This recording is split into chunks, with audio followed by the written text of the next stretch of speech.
Hey, good morning, everybody. This is Kevin Kelly, pastor of Big Island Christian Church here in Kona, Hawaii. Welcome to today's devotional.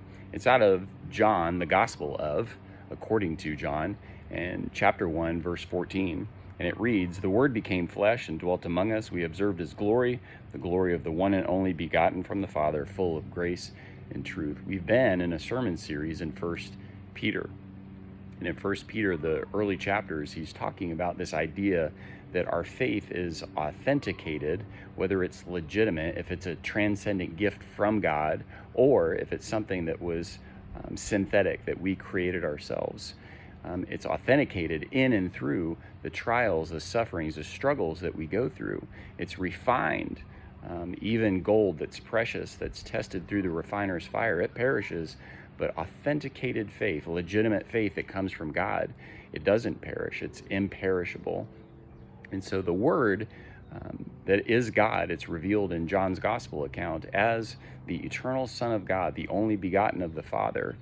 Just a little bit earlier in John, it's talking about in verse 10, it says, "He was in the world, and the world was created through him, and yet the world did not recognize him." It didn't recognize him, and it didn't receive him. The world can't receive Christ because the world is the fleshy stuff. It's created. It's not the imperishable, immaterial, the eternal stuff. It's the stuff that's perishing and fading away. And so the question that comes up is whether or not we truly have been regenerated by the power of the Holy Spirit, if we've been born again as children of God, or is it just a human decision or will?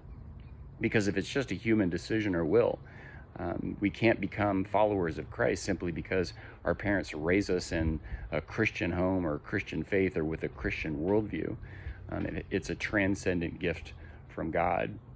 And so as we go through the trials, the struggles of life, it's authenticated, it's validated, it's verified by the things that we go through. And that's God's desire for us, is that when we go through those struggles, is it legitimized? Is it authenticated? Or do we abandon the faith and say, how could God do something like this? How could he allow something like this happen to me?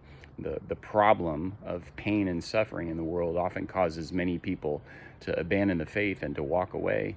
But for people who their faith is legitimate, it's authentic, the struggles, the trials that we go through, that refiner's fire produces material that the smith can use for a vessel where he can see his face and his glory in us. So God bless you. I hope you have a wonderful day. The Word came to dwell with us, so we're going to dwell with him. Hope to see you again tomorrow. Bye-bye.